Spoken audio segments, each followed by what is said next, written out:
깊이 있는 시선으로 오늘을 바라보는 뉴스 퍼레이드 문을 열겠습니다. 오늘의 주요 뉴스 보시겠습니다.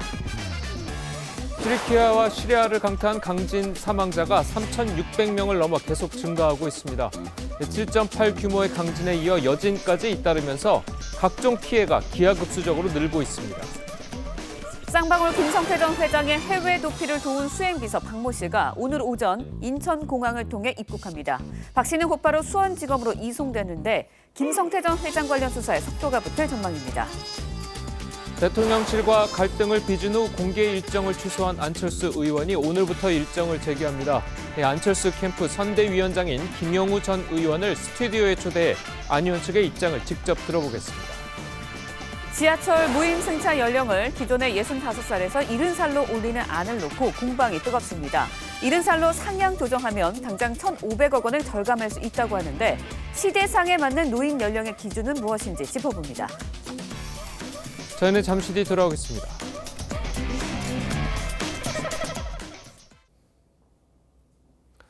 튀르키예와 시리아를 강타한 규모 7.8의 강진에 의한 사상자가 기하급수적으로 늘고 있습니다. 여진까지 80여 차례 잇따르면서 정확한 피해 규모는 파악조차 힘들 정도인데요. 현재까지 확인된 사망자만 3,600여 명, 부상자는 16,000명이 넘었습니다. 주민들이 잠든 새벽 시간에 오래된 건물들이 순식간에 무너지면서 피해가 커졌습니다. 유혜린 기자입니다. 규모 7.8의 강진에 놀란 시민들이 다급하게 뛰어가는 순간 바로 뒤편에 있는 건물이 거대한 먼지 구름을 일으키며 와르르 무너져 내립니다. 7층 높이의 건물이 무너지는데 10초도 채 걸리지 않습니다. 다른 골목에서도 지진의 충격을 버티지 못한 건물이 눈 깜짝할 사이에 고꾸라져 산산조각납니다. 피할 새도 없이 닥친 비극에 사고 현장은 눈물바다가 됐습니다. Torunum 1,5 yaşında. Lütfen yardım edin onlara. Lütfen. Sabahtan beri ses alamıyoruz. Haber alamıyoruz onlardan. Lütfen. 튀르키예에선 현지 시간 6일 새벽 4시 17분 규모 7.8의 강진이 발생한 이후 9시간 뒤에 규모 7.5의 강진이 다시 발생하는 등 약 80차례 여진이 이어지고 있습니다. 84년 만의 강진에 튀르키예는 물론 인접한 시리아까지 영향을 줘 최소 3,600여 명이 숨지고 16,000여 명이 다쳤습니다. 구조 작업이 진행될수록 사상자는 더욱 늘어날 전망입니다. Burası 7. kat. Yengemi arıyorum. İçeride yeğenlerimle 2 tane yeğenim var. Eşi ve yeğenim var. Yengem dün akşam onların yanına gelmişti misafir olarak. Yengem şu anda. 이번 강진에 2,200여 년의 역사를 지닌 가지안테프 성도 형체를 알아보기 힘들 만큼 성벽과 망루가 부서졌습니다. 튀르키예 대통령은 일주일간 국가 애도 기간을 선포했습니다. TV조선 유혜림입니다. 터키와 국경이 맞닿아 있는 시리아에도 강진이 덮치면서 피해가 컸습니다. 지진이 집중된 시리아 서북부 지역은 오랜 내전으로 의료시설이 낙후된 데다 부실 건물이 많아 인명피해가 컸습니다. 정민진 기자의 보도입니다. 구조대원들이 무너진 건물 속에서 어린 아이를 끌어올립니다.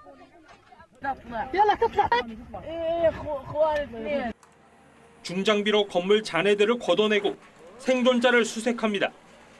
Northwest Syria now it's a disaster area. We need help from everyone. 튀르키예를 강타한 강진은 시리아 국경 지역까지 덮쳤습니다. والله كنا نايمين نحن الساعة 4:03 وازن البنايات كلها صار زلزال يعني صار زلزال. 지진이 덮친 시리아 서북부는 반군이 장악한 지역으로 정부군과의 내전이 끊이지 않아 주민 대부분이 난민과 소수 민족들입니다.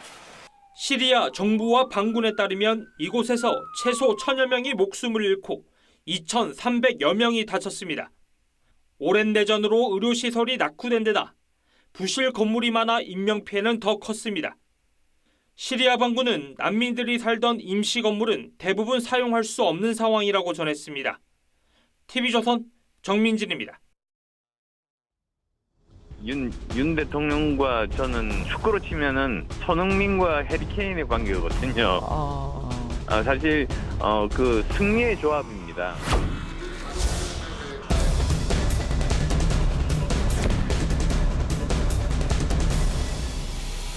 안윤연대라는 표현을 누가 썼습니까? 그건 정말 잘못된 표현입니다. 대통령과 후보가 어떻게 동격이라고 지금 이야기를 하는 겁니까? 안윤연대라고 저는 쓴 적이 없습니다. 유난연대라고는 썼습니다만. 사실 청와대에서 이렇게 당내 경선에 개입하는 것 자체가 정말 그 법적으로도 문제가 많고 그래서는 안 되는 일 아니겠습니까?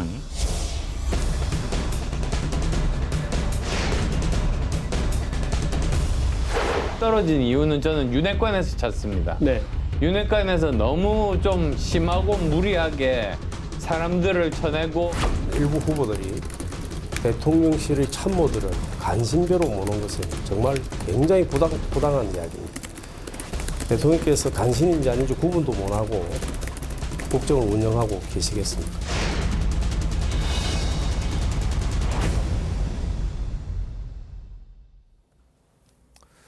예, 이 영상 보신 것처럼 대통령실과 당권주자 안철수 의원이 충돌하면서 이 전당대회 레이스가 갈수록 혼탁해지고 있습니다. 안철수 경선 캠프 김영우 선대위원장 스튜디오에 모셔서 자세한 입장을 한번 들어보도록 하겠습니다. 안녕하세요. 네, 안녕하세요.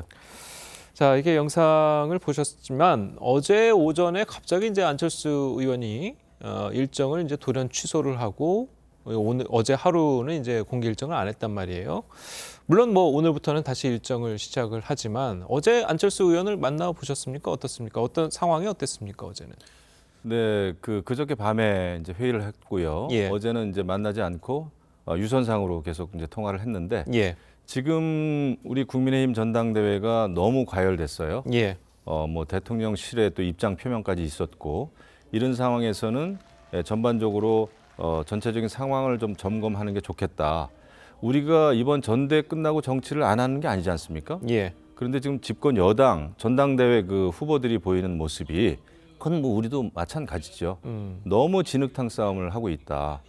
지난해 사실 우리 정권 교체 억지로 한 겁니다. 있는 표 없는 표 모두 모아가지고 예. 그렇게 한 게 0.73% 차이예요. 그런데 지금 윤석열 정부 이후에 출범 이후에 국민의힘이 그 표를 지금 다 까먹고 있습니다. 전당대회가 오히려 우리 국민의힘이 더 강해져야 되는데 더 또 외연이 확장돼야 되는데 또 개혁이 돼야 되는데 그래야 내년 총선을 이길 수 있지 않겠습니까? 예. 근데 지금 보이는 모습은 정말 실망스럽다. 예, 국민들은 지금 뭐 난방비 올라가죠, 금리 올라가죠, 물가 다 올라가고 민생에 너무 허덕이고 계신데 국민의힘 지금 전당대회 자체는 완전히 정치 노름하고 있단 말이죠. 이런 비판이 자자합니다. 제가 지방 다녀보면 그래서 우리를 포함해서 좀 더 차분하고 어떻게 하면 외연을 확장시킬 것인가. 좋은 전대로 거듭나야 되겠다라는 차원에서 어제 숨고르기를 좀 했죠. 어제 숨고르기 하시면서 그럼 그런 외연 확장할 수 있는 좋은 방안이라도 좀 생각을 하셨습니까? 그렇습니다. 오늘 당에서 이제 아마 10시부터인가요? 그 후보들 그 비전 발표가 있습니다. 예. 그래서 수도권에서 어떻게 하면 이길 것인가에 이제 초점을 맞춰가지고 중도층 또 2030 또 수도권 왜냐하면 수도권에서 이기지 않으면 전체 총선에서 이길 수 없기 때문에 그렇습니다. 영남 같은 경우에는 우리가 웬만큼 그래도 안정적인데 거기는 우리가 반드시 지켜야 될 것이고 수도권에서는 찾아와야 되는 거 아닙니까? 수도권 121석 중에 지금 17석밖에 우리가 차지하지 못하고 있어요. 예. 여기에서 이길 수 있는 후보가 누군가? 중도층 또 2030에게 설명이 필요 없는 그런 그 당대표 후보가 누군가? 안철수 후보라 말이죠. 예. 지금 국민의힘이 정책 정당으로서의 모습이 없지 않습니까? 그러니까 정권 교체 이후에 대통령 출범 이후에 윤석열 정부 출범 이후에 보여주고 있는 이 국민의힘 모습은 정책 정당으로서의 집권 여당의 그 이미지가 아니에요. 그러다 보니까 이런 그 국민의힘 이미지를 완전히 좀 탈바꿈시키고 민주당에 압도할 수 있는 당대표 그것은 이제 안철수 후보다 이렇게 생각하는 거죠. 알겠습니다. 자, 그리고 이제 대통령실 이야기를 안 할 수가 없는데 어제 이제 안철수 의원 같은 경우에는 앞으로 윤핵관이라든지 윤한연대 이 말을 쓰지 않겠다고 이제 이야기를 했습니다. 그렇다면 뭐 대통령실이 불쾌감을 표현한 것을 받아들이는 그렇게 봐도 되겠습니까? 그렇습니다. 뭐 그 공정선거가 우려가 된다라는 입장이겠죠. 예. 그러니까 이제 뭐 윤한연대라든지 이런 것은 사실은 대통령과의 협력 관계를 주장한 거죠. 저도 이제 전당대회 2번이나 출마를 해봤습니다만은 예. 여당의 그 전당대회 후보들은 늘 대통령과의 그런 긴밀한 관계를 자랑합니다. 김기현 후보도 대통령과 밥 먹었다, 차 마셨다 이거 자랑하지 않습니까? 또 장제원 의원은 김기현 후보야말로 대통령과 일체다 이런 표현까지 쓴단 말이에요. 그것이 이렇게 나쁜 건 아니죠.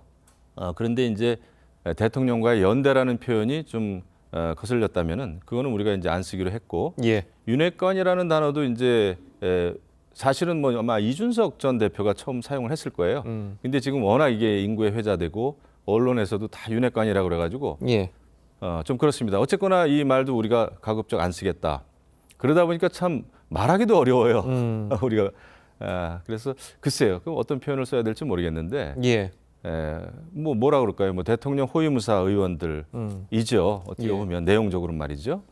그런데 지금 그런 그 윤심 발휘하지 말라라고 하는 데서는 저희가 전적으로 동의를 하고요. 다만 대통령실 고위 관계자라는 그 발로 뉴스가 많이 나왔어요. 어제도 많이 나왔고 그제도 많이 나왔습니다. 예.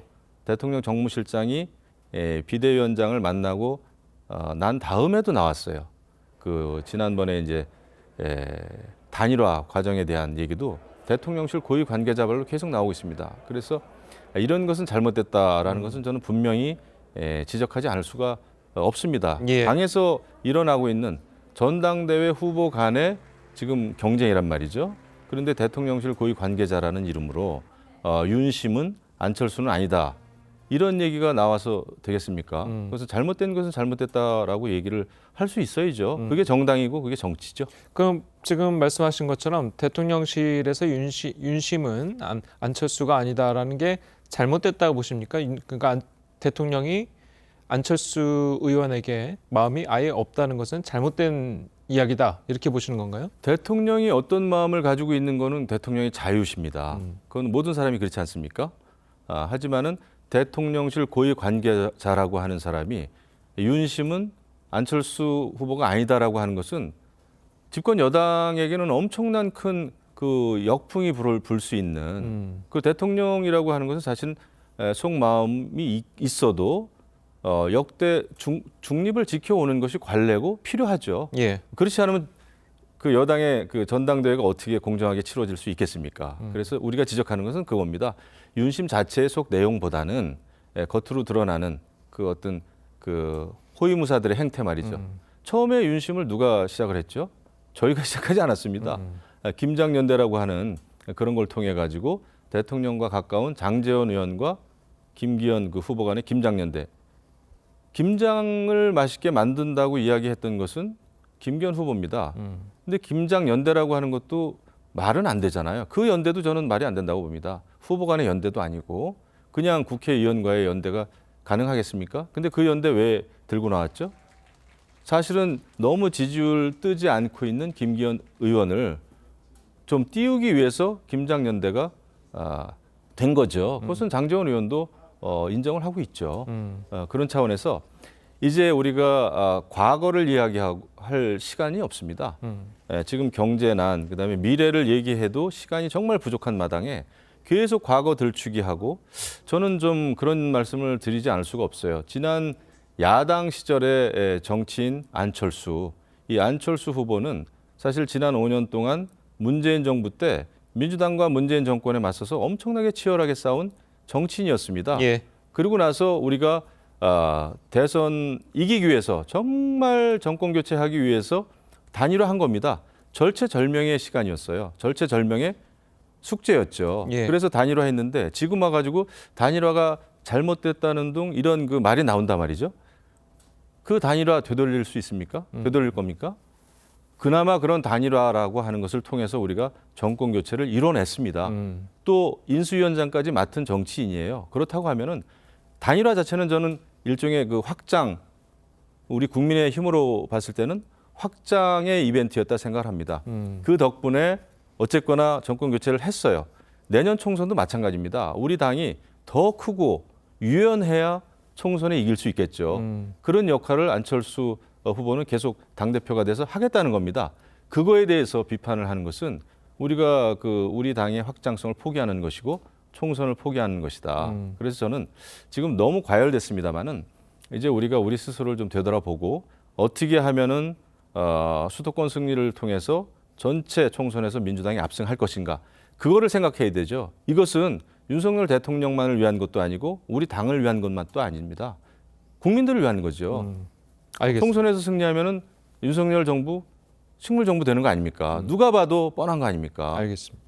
자, 이제 조금 전에 단일화 관련해서 말씀을 좀 하시고 대통령실 관계자의 이야기를 좀 말씀하셨는데 이 이야기가 어디서 나왔냐면 대통령실 관계자 발로 물론 나온 말입니다. 네. 발로 나온 말이지만 안철수 의원이 예전에 이게 신영복 그 교수 그 자리를 이제 찾아간 자리에서 약간 존경심을 표하는 그런 발언을 한 것을 윤석열 대통령이 듣고 나서 이런 생각을 가진 사람이었으면 단일화 자체를 하지 않았을 것이다. 라고 한 게 이제 전원으로 나온 게 이제 보도가 됐거든요. 그 신영복 교수를 만나러 간 게 아니라 신영복 교수가 사망했을 때 빈소를 조문 갔죠. 갔습니다. 그때 야당 또 신분이었고요. 예. 그런 그 야당 신분에 있어서 고인 그 조문 가가지고 했던 원칙적인 얘기죠. 그런 차원이고 지금 그래서 제가 말씀드립니다마는 야당 신분에 있을 때 했던 여러 가지 그 언행에 대해서 지금 그 비판을 하는 거 저는 그거 옳지는 않다고 봅니다. 이미 단일화라고 하는 걸 통해 가지고 또 입당과 합당이라는 걸 통해 가지고 국민의힘 사람이 됐고 지금 명실공히 여러 여론조사에서 1위를 달리고 있는 당대표 유력 주자입니다. 이런 정치인에 대해서 그때 단일화가 잘못됐다라고 얘기한다면은 제가 말씀드리잖아요. 그러면 단일화 돌릴 겁니까? 그거 아니지 않습니까? 그리고 그때는 왜 그러면은 그렇게 중요한 단일화와 국민의힘 합당과 입당 때 그때는 왜 안철수 후보에 대해서 그런 얘기를 지적을 안 했죠?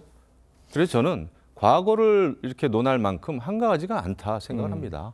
그렇다면 지금 안철수 의원의 생각이 좀 바뀌신 겁니까? 예를 그럼요. 들면 뭐 신영복 교수 같은 경우에는 뭐 이적 행위를 한 사람으로 이제 생각이 바뀌었고 그리고 언론노조 파업에 대해서도 이제 지지를 했고 이제 친언론노조 행적을 보였다는 이제 김기현 의원이 지적하고 있지 않습니까?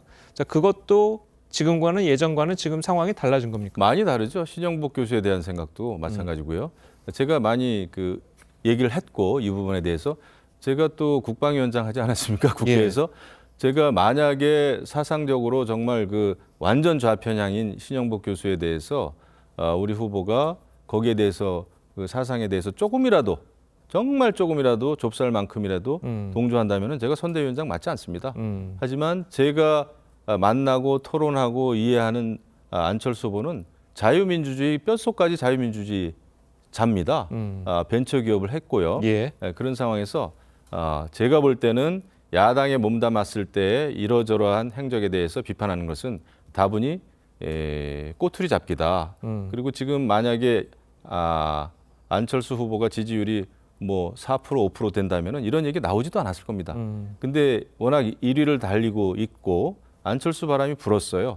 이 거센 바람을 잠재우기 위해서 아마 그런 그 꼬투리 잡기, 비방 이런 걸 하는 것 같은데 전당대회 이전도 중요하고 전당대회 결과도 중요합니다만은 전당대회 이후에 국민의힘을 생각해야죠.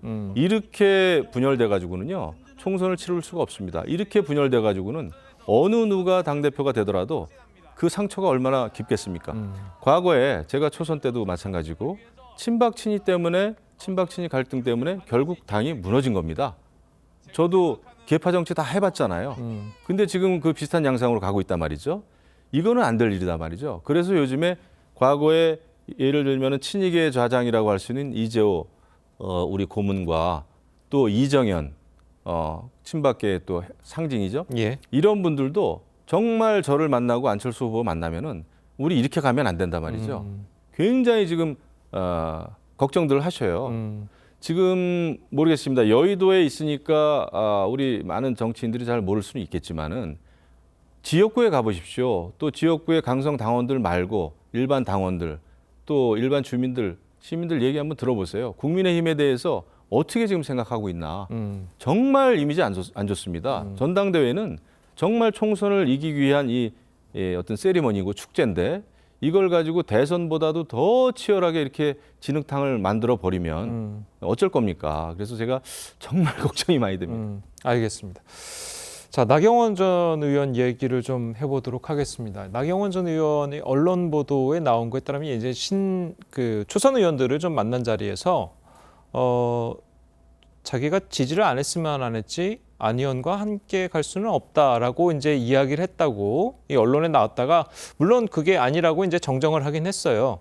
하지만 기류는 지금 나경원 전 의원이 김기현 의원 측을 지지하는 것 아니냐, 자 이런 이야기가 나오고 있거든요. 안 의원 측에서는 좀 그 나경원 전 의원 측과 만남이 있습니까? 어떻습니까? 접촉이 있습니까? 나경원 전 의원을 지지했던 어떤 실무그룹 차원은 접촉이 계속되고 있습니다. 사실상. 예. 그런데 이제 나경원 전 의원이 불출마 선언했을 때 저도 그렇고 안철수 후보도 그렇고 접촉을 사실은 시도를 했었어요. 접촉을 시도했다는 게 우리를 도와달라라고 하는 차원은 아니었습니다. 불출마 선언하게 된 우리 나경원 전 의원님 얼마나 힘드십니까? 지금 정치 상황이 너무나 좀 버거울 것 같은데 그런 위로 차원에서의 이제 접촉이었고요.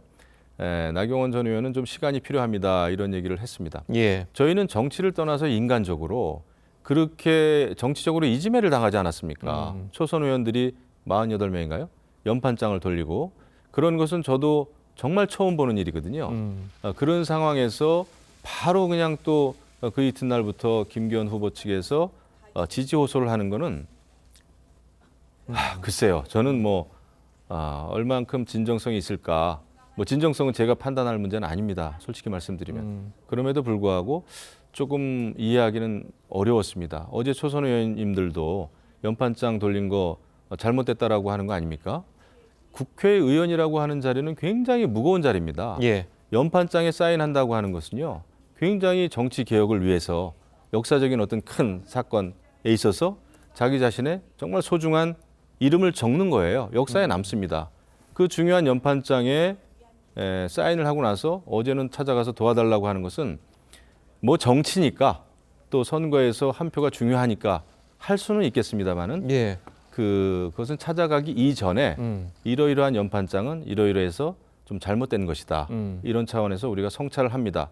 라고 하는 그런 그 입장 표명이 있어야 되는 게 먼저 아닌가 저는 그렇게 좀 생각이 들죠. 근데 또 이제 언론 보도 보면은 이제 또 장제원 의원도 나경원 전 의원이 함께 갔으면 한다. 자 이런 이야기를 또 했었거든요. 저는 정말 그렇게 못할 것 같아요. 근데 제가 그런 다른 의원들 그런 그 태도에 대해서 평가하기도 참 그렇습니다. 다 동료들 아니겠습니까? 예. 10몇 년 동안 같이 국회의원 했고 그런데 한때는 나경원 전 의원 보고 반윤의 우두머리라고 그러지 않았습니까? 그런데 또 함께 하고 싶다라고 하는 게 앞뒤가 너무 맞지 않는 거 아닙니까? 저만 그렇게 생각하나요? 알겠습니다. 방금 이제 장제원 의원 이야기를 하면서 이제 같이 의원한 동료들의 행동을 이제 평가하고 싶지 않다라고 이제 말씀하셨는데 장제원 의원과는 좀 이렇게 얽힌 게 며칠 전에 있었잖아요. 얽혔죠. 얽혀버렸죠. 통화 기록을 이야기를 하면서 네. 자, 그 부분에 대해서는 장제원 의원에게 조금 서운한 감정 없으십니까? 저는 사실 통화를 했다라고 하는 게 좋은 뜻에서 통화했다는 걸 공개했어요. 예. 왜냐하면 언론에서 혹시 그때 이제 언론 윤핵관이라는 표현을 쓰면서 윤핵관 의원님들하고 소통이 없습니까? 그래서 소통이 있습니다. 소통이 있거든요. 저도 제가 그 네 분 중에 이것도 호위무사 의원이라고 그러니까 제가 또 굉장히 폄하하는 것 같은데 예. 윤핵관이라는 말을 안 쓰기가 이렇게 힘드네요. 그 네 분 중에 한두 분한테는 저도 전화를 하고 예. 또 그 설날 전날인 것 같은데 장제원 의원한테 연락이 왔어요. 여러 가지 지금 상황에 대해서 본인의 심경을 토로하더군요. 나경원 전 의원 그 반윤 우두머리라고 했을 때 자기가 굉장히 참 총대를 맬 수밖에 없었던 그 정황을 설명하길래 저는 그 인간적인 토로다 생각을 해서 그 얘기를 했던 겁니다. 언론에. 그런 그 심경을 토로하더라. 그게 저는 장제원 의원한테 도움이 될 줄 알았어요. 그랬는데 이제 전화 공개한 거 가지고 다시 되치기가 들어왔는데 그건 어쩔 수가 없습니다. 물론 그 많은 내용이 있어요. 그거 말고도 제가 사실 얘기를 하면 굉장히 좀 부적절할 것 같아서 얘기를 안 합니다만은. 그래서 나경원 의원 그 부분에 대해서만 인간적으로 좀 어려움을 호소하더라라는 얘기를 했습니다. 저는 인간적인 면모가 좀 보였기 때문에 예, 그런데 이것이 이렇게 큰 역풍으로 후폭풍인가요? 벼락으로 떨어질지 몰랐는데 어차저차해서 그렇게 해가지고 이제 저도 뭐 국민통합위원회에서도 이제 해임되고 그러니까요. 한데 예. 그거는 뭐 잘 됐다고 생각합니다. 저도 홀가분하게 또 선거운동을 할 수 있으니까요. 그래서 정치권에서 이 소통은 당연히 있어야 되고 옛날 친이 친박 싸울 때도 저는 그 친박 의원님들하고 저녁 때 정말 밤샘 토론하고 술 마시고 그랬습니다. 그게 정치죠. 지금 이렇게 같은 당 내에서 말이죠. 이런 그 의원들하고 소통이 없다는 게 저는 오히려 이상한 거예요. 너무 그게 부적절하죠.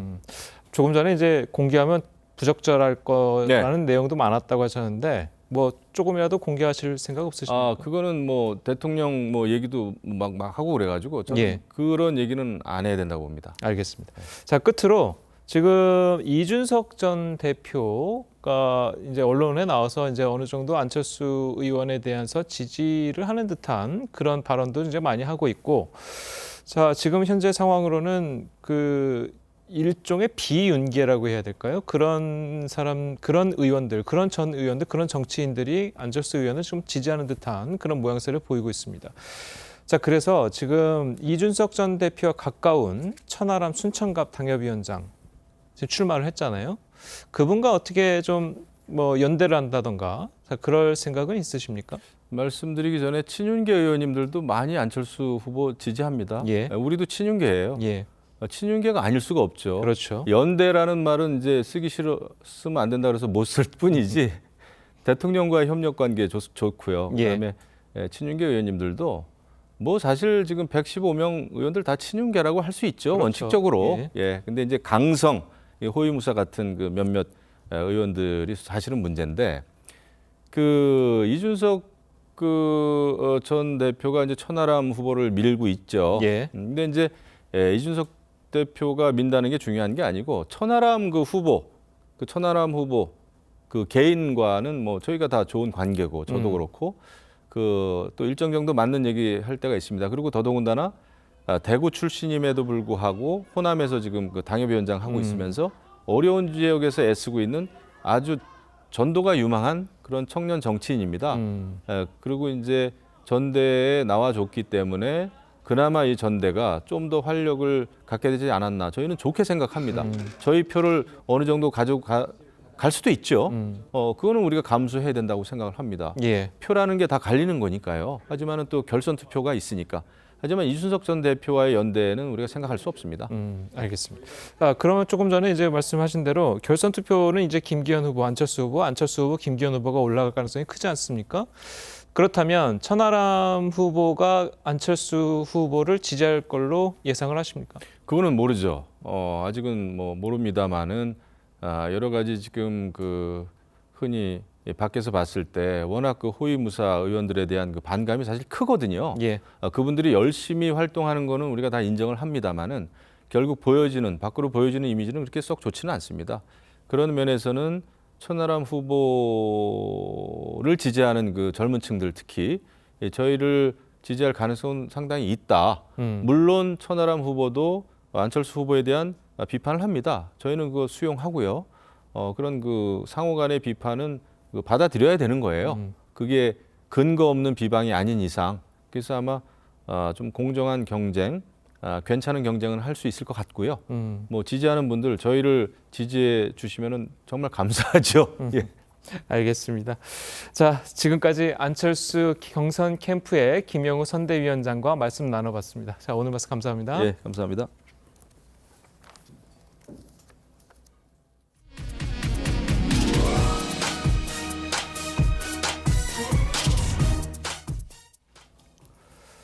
쌍방울그룹 김성태 전 회장이 태국으로 도피할 때 도와줬던 김 전 회장의 수행비서가 캄보디아 국경에서 붙잡혀 조금 전에 우리나라로 압송이 됐습니다.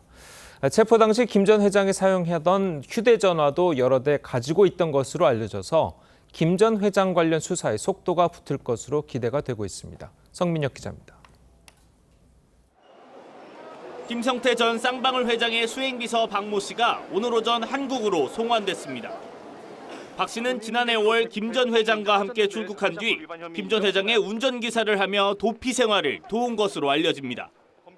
지난달 10일 김 전 회장 등이 태국의 골프장에서 체포됐을 땐 현장에 없어 붙잡히지 않았습니다. 하지만 이후 김 전 회장의 물건을 챙겨 캄보디아로 달아나려다 국경에서 현지 경찰에 체포됐습니다. 특히 체포 당시 차명으로 개통한 휴대전화 여러 대와 현금 뭉치를 갖고 있던 것으로 전해집니다. 검찰은 이 휴대전화를 확보해 정밀 분석할 방침입니다. 김 전 회장의 통화 내역 등에서 여러 혐의를 입증할 자료가 담겨 있을 것으로 검찰은 보고 있습니다. 박 씨는 귀국 후 바로 수원지공으로 압송돼 조사를 받게 됩니다. TV조선 성민혁입니다. 민주당 이재명 대표가 이번 주말인 11일에 검찰에 출석하겠다고 통보한 것으로 확인됐습니다. 이번이 세 번째 검찰 소환 조사인데 검찰은 수사받는 피의자가 마음대로 소환 일정을 정하는 건 적절하지 않다면서 더 빨리 나와달라는 입장인 것으로 전해졌습니다. 송민성 기자의 보도입니다. 이재명 대표는 지난달 말 서울중앙지검에서 대장동 조사를 받고 이틀 뒤 검찰의 추가 소환에도 응하겠다고 밝혔습니다. 모욕적이고 부당하지만 패자로서 오라고 하니 또 가겠습니다. 하지만 주말에 조사받겠다고 고집하면서 민주당 국민보고대회가 있었던 지난 주말은 소환이 불발됐습니다. 대신 이 대표는 오는 11일 토요일 출석하겠다고 검찰에 최근 통보한 것으로 알려졌습니다. 검찰은 여전히 더 빠른 시일인 평일 출석을 요구하며 아직 답하지 않은 것으로 파악됐습니다. 검찰은 이번 조사에선 김만배 씨와의 428억 원 약정 의혹과 정진상과 김용 등 측근 의혹을 집중적으로 캐물을 전망입니다. 이 대표가 그동안 서면 진술서에서 언급하지 않은 부분입니다. 검찰은 이후 대장동 사건을 성남FC 후원금 의혹과 묶어 재판에 넘길 가능성이 거론됩니다. 나아가 성남시 개발 관련 이 대표가 받는 추가 의혹 수사에도 착수할 채비를 하고 있습니다. 이 대표의 성남시장 시절 식품연구원 부지 용도를 한 번에 4단계 높여줘 일명 백현동 옹벽 아파트 건설에 특혜를 줬다는 의혹과 정자동 호텔 신축 인허가 과정에서 측근이 관여했다는 의혹을 서울중앙지검 반부패 수사 1부와 3부가 각각 들여다보고 있습니다. TV조선 송미선입니다. 대정부 질문 첫날이었던 어제 국회에서는 민주당 이재명 대표의 수사와 김건희 여사 특검 문제를 두고 여야가 거친 공방을 벌였습니다.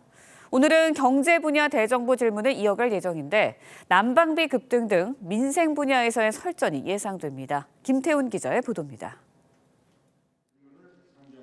정치, 외교, 안보 분야 대정부 질문에서 여당은 이재명 대표 사법 리스크 의혹에 화력을 집중했습니다. 이 대표가 대북 송금을 요구하거나 암묵적으로 용인하고 있었다면 심각한 법률 위반에 해당하는 것 아닙니까? 과거 국정농단 수사 당시 이재명 대표가 박근혜 전 대통령의 강제 수사를 주장한 데 빗대 구속 수사 요구도 나왔습니다. 장관님, 이재명 대표를 구속 수사하시겠습니까? 민주당은 천공 논란으로 맞불을 놨습니다. 작년 3월에 천공이라고 하는 사람이 국방부 영내 육군본부 서울사무실을 둘러봤다는 보도가 있었습니다. 그런 일은 전혀 없었다고 보고받았습니다. 정청래 의원은 한동훈 법무장관을 불러 세워놓고 정권 관련 의혹들을 집요하게 물고 늘어졌습니다. 윤석열 대통령 선거에서 이겨서 아내 그 도이치모터 주가 주자고 뭉개고 있습니까?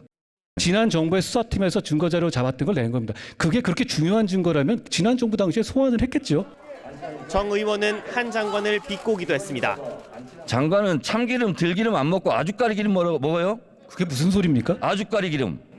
이렇게 깐죽대요. 민주당 박성준 의원은 한 장관을 향해 왕세자가 아니냐고 따지기도 했습니다.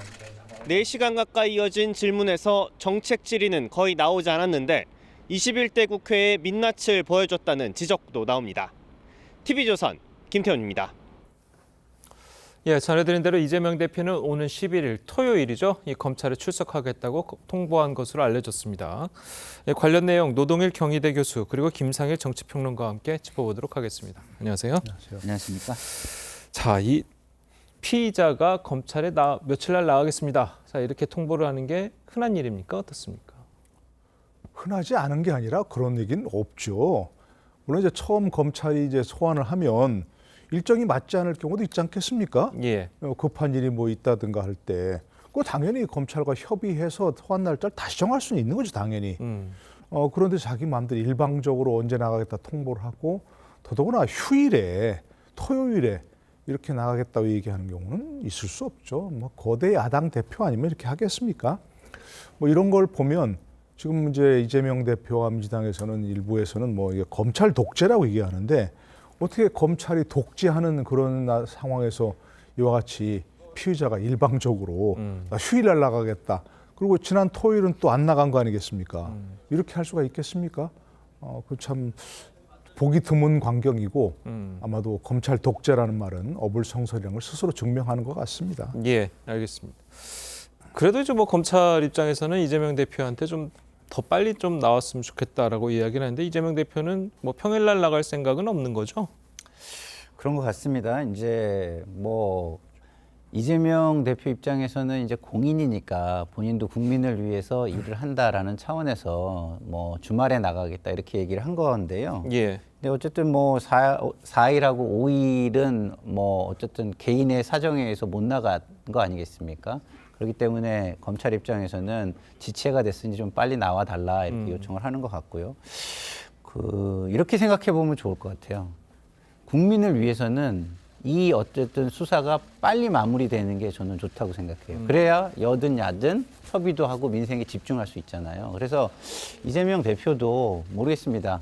뭐 평일날 뭐 국민을 위해서 열심히 일하시는 것도 굉장히 중요하고, 그렇지만 이걸 빨리 마무리하는 노력을 보여주는 것도 저는 여러모로 중요하다고 생각하고, 국민에게 그게 좋은 인상을 줄 거라고 생각하기 때문에 그런 부분도 좀 감안해서 좀 서로 조금씩 이해하면서 잘 조율해가지고 빨리 마무리를 줬으면 좋겠습니다. 알겠습니다.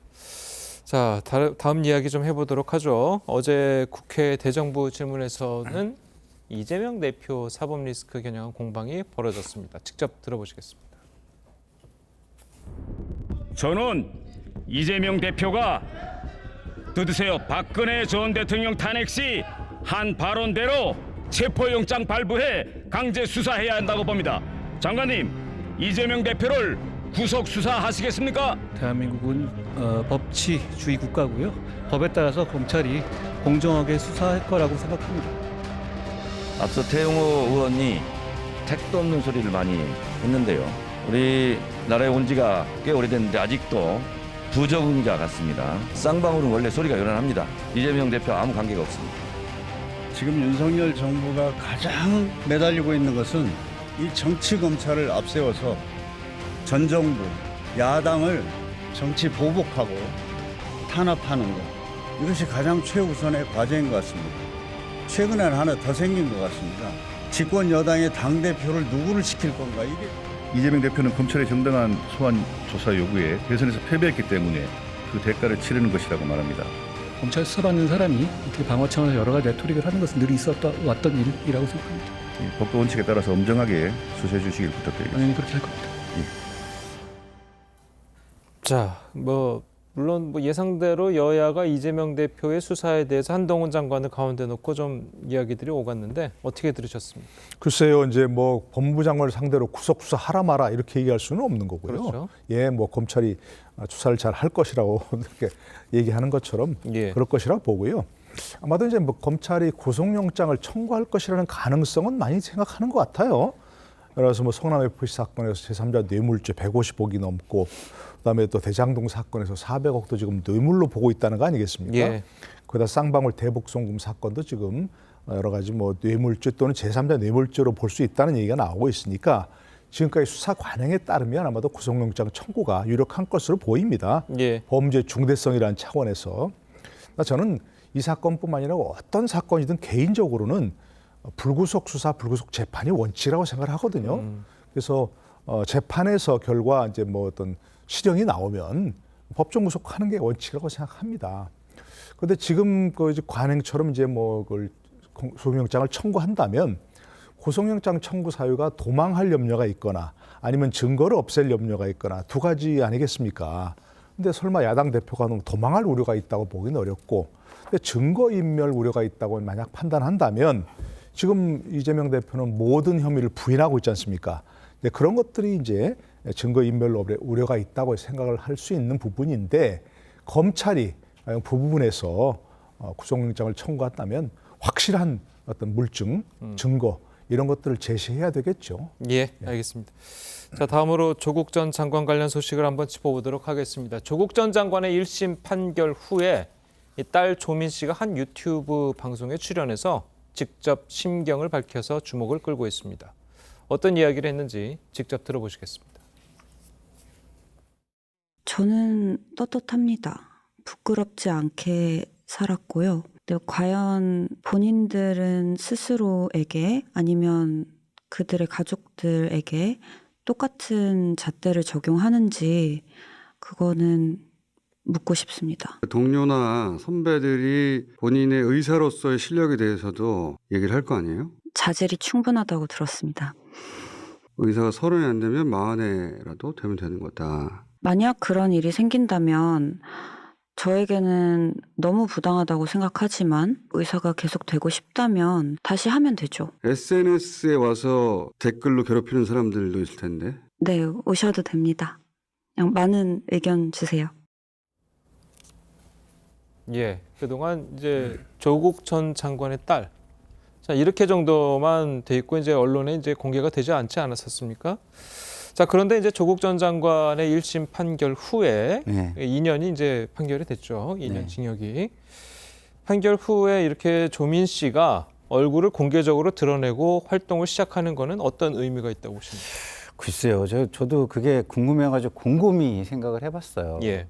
근데 이야기하는 걸 좀 들어보면 이게 본인이 이제 갈등의 한 축의 중심이 돼서 정치를 하겠다는 거 아닌가 이런 생각이 좀 들어요. 이제 앞으로 뭐 의사 생활은 좀 쉽지 않겠다 이런 생각을 하고 오히려 이런 어떤 한 갈등 양쪽 중에 한쪽에 이제 어떤 심볼이 되고자 하는 그런 생각을 가진 거 아닌가? 근데 그거를 본인이 젊은 사람이 생각했을 리는 없고 주변에서 사람들이 좀 많이 부추기고 있는 거 아닌가? 저는 이런 느낌이 좀 들더라고요.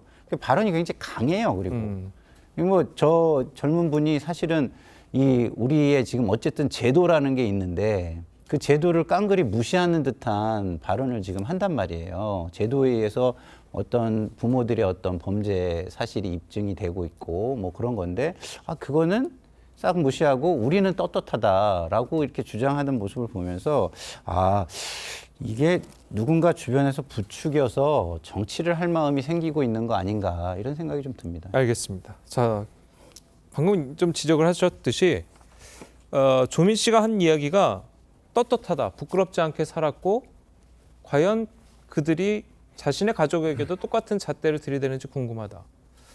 자, 이거는 어떻게 받아들여야 될까요? 이미 뭐 1심 판결이 나서 유죄 판결을 받은 거 아니겠습니까? 그러니까요. 저도 자식 키우는 입장에서 참 이런 얘기 하고 싶지 않은데요. 그야말로 지금 뭐 주관적으로 개인들끼리 어쩐 뭐 비판을 하고 하는 건 뭐 그렇다 쳐요. 받아들이지 않는다고 하는 건.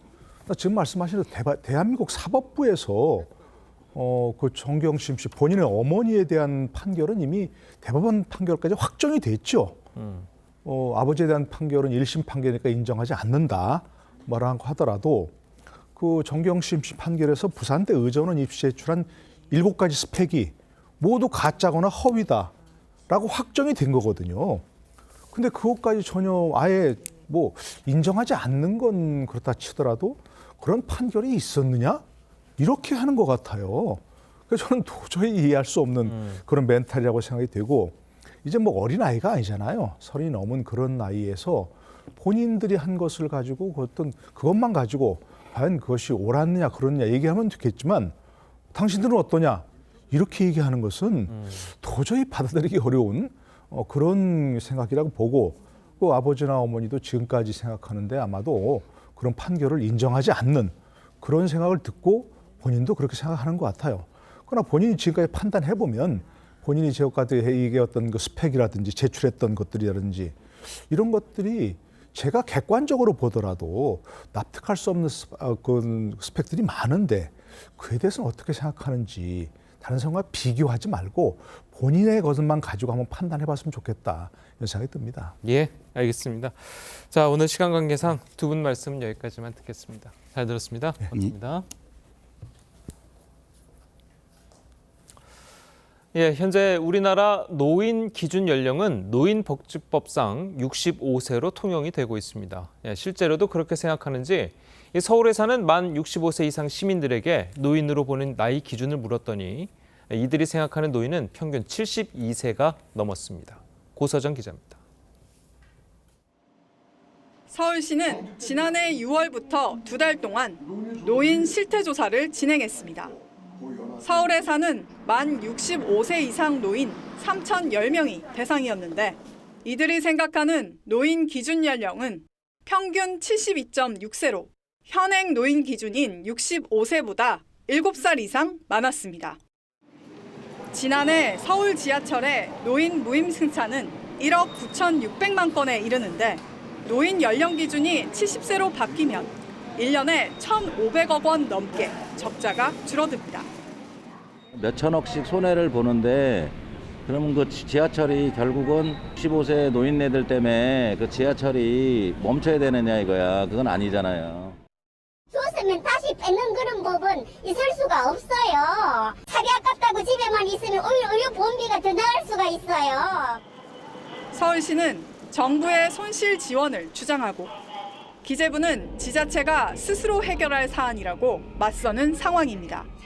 보건복지부는 각 지자체가 법 개정 없이 노인 기준 연령을 조정할 수 있는지에 대한 유권 해석을 법제처에 의뢰할 방침입니다. TV조선 고서정입니다.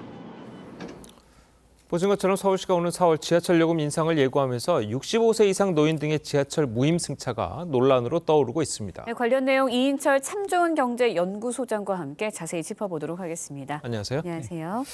자, 노인 무임 승차로 인한 적자 규모가 큰가요? 어떻습니까? 일단 서울시에 따르면 최근 5년간 연평균 한 9,200억 원대 적자를 보고 있어요. 예. 근데 코로나19를 전후로 적자폭은 더 커지고 있습니다. 이용객은 줄었는데 적자폭은 더 커지고 있다. 적자의 원인이 물론 뭐 인건비며 이게 지하철은 전기로 가거든요. 예. 그래서 이제 에너지 비용 증가도 있지만 서울시는 고령 무임승차가 한 몫을 하고 있다는 겁니다. 지난해 적자의 한 30% 정도가 이제 3천억 원 넘게 무임승차로 인해서 이제 발생을 하고 있는데 이 무임승차 인원을 연평균으로 따져봤더니 2억 명이 넘습니다. 그래서 전체 수송 인구의 한 15%에 해당해서 정부의 재정 지원이 없으면 지금 만 65세 이상이라는 무임승차 기준 연령을 70세로 단계적으로 인상하는 건 좀 불가피하다라고 주장을 하고 있습니다. 예. 네, 앞서 뭐 기사에서도 나왔지만 65세에서 70세로 연령을 높이게 되면 어쨌든 적자는 메울 수 있겠죠. 하지만 어쨌든 혜택을 받았던 부분을 좀 늘리게 되고 다시 못 받게 된다면 그 부분에 대해서도 해결할 부분이 많을 것 같아요. 맞습니다. 자, 만 65세에서 70세로 올렸다고 해서 이제 줄어드는 적자폭은 1,500억 원대예요. 네. 그럼 과연 이걸 비용의 문제로 접근할 것인가? 비용의 편익도 고려해야 한다라는 주장이 있거든요. 한국교통연구원의 조사를 보니까 사실 우리나라는 이 불명의 1위인 게 있어요. 노인 자살률, 노인 빈곤율이 전 세계 부동의 1위입니다. 네. 그런데 만에 하나 이제 무임승차로 인해서 이제 노인분들이 외부 활동이 잦아지게 되면 우울증 예방 효과가 있고요. 의료비가 좀 줄어듭니다. 그렇죠. 그리고 이제 어쨌든 뭐 수도권 내 대전까지 무료로 갈 수 있거든요. 예. 그렇게 되면 지역 관광 산업에도 활성화가 일부 이어질 수 있다는 겁니다. 그러면서 비용적인 측면을 좀 계산해 봤더니 그런 효과가 한 3,300억 원대, 1,520억 원. 이 연령 5살 상향으로 해서 얻는 이득보다도 2배 정도 더 부가가치가 높다는 얘기거든요. 그러니까 노인들 자체도 65세가 노인이 아니다라는 인정하고 있어요.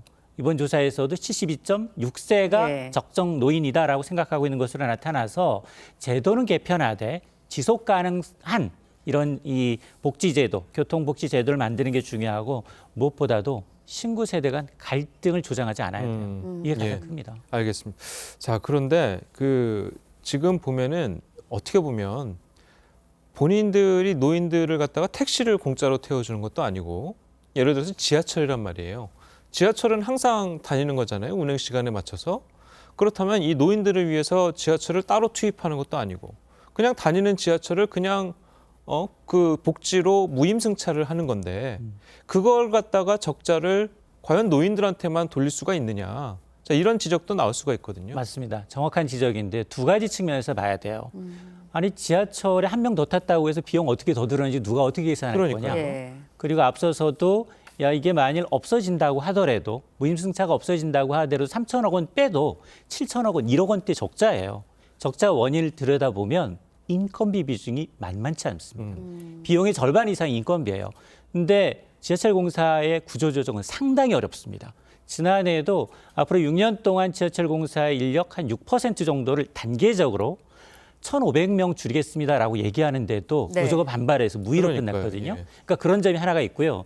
또 하나는 우리는 도시에만 6개 도시에만 지하철이 있어요. 서울, 대전, 대구, 부산, 광주에만 있습니다. 예. 인천에만. 그러면 산악지방에 사시는 정말 어려운 교통의 약자들 이런 분들은 버스 이용하세요. 버스는 혜택이 없어요. 그렇죠. 자 그러다 보니까 상대적으로 이제 이런 역차별을 받고 있다라는 지적도 나올 수 있습니다. 네, 여러 가지를 고민해 봐야 할 것 같은데 해외 사례는 어떤가요? 해외 사례를 보게 되면 우리처럼 100% 이제 이 나이를 기준으로 해서 보편적으로 할인 100% 해준 데는 없습니다.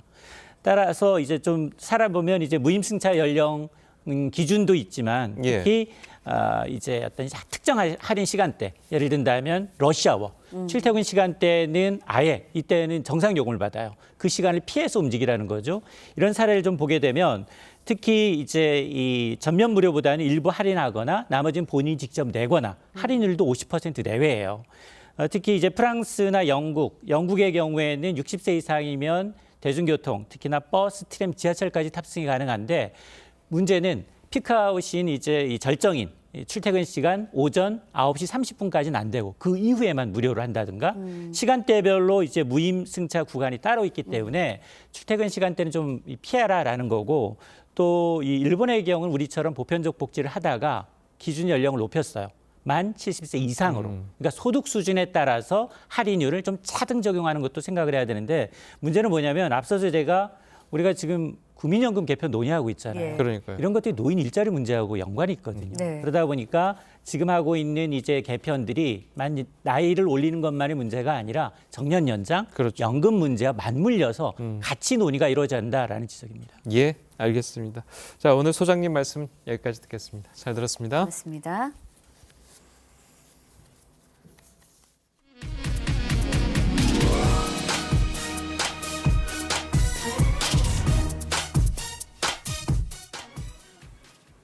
이복형 금감원장이 은행 지배구조 개선을 내세우면서 금융지주 이사회의 문제점을 지적했습니다.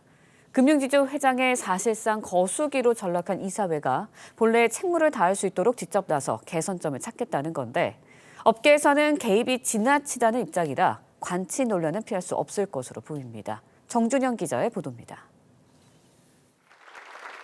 손태승 우리금융 회장의 3년임 도전 포기 이후 새 회장 단독 후보로 결정된 임종용 전 금융위원장. 과정은 순탄치 않았습니다. 금융당국은 사회이사로 구성된 임원 후보 추천위원회에서 후보군을 정하고 뽑는 절차가 불투명하다고 지적했습니다. 윤석열 대통령까지 은행의 공공성을 강조하며 주인 없는 기업의 지배구조 문제를 꼬집었고 이복현 금융감독원장은 올해 업무 목표에 은행 지배구조 개선을 내세웠습니다. 책임 경영 문화 확산을 위해서 금융회사 지배구조가 합리적으로 작동할 수 있도록 감독 및 소통을 강화하겠습니다. 금감원은 금융지주이사회 전문성과 경영진 감시 기능을 점검하고 직접 이사회와 주기적으로 소통하겠다는 계획입니다. 또 성과 보수 체계가 적절한지도 들여다볼 방침입니다. 업계에선 개입이 지나치다는 입장입니다. 은행권 관계자는 방향성엔 공감하지만 당국과 접촉이 잦아지면 낙하산 가능성이 커지고 주주들도 반발할 것이라고 우려했습니다. 이 원장은 관치 논란에 대해 은행의 사회적 책무라면서도 이 기회 논의의 장을 마련하자고 제안했습니다. TV조선 정준영입니다.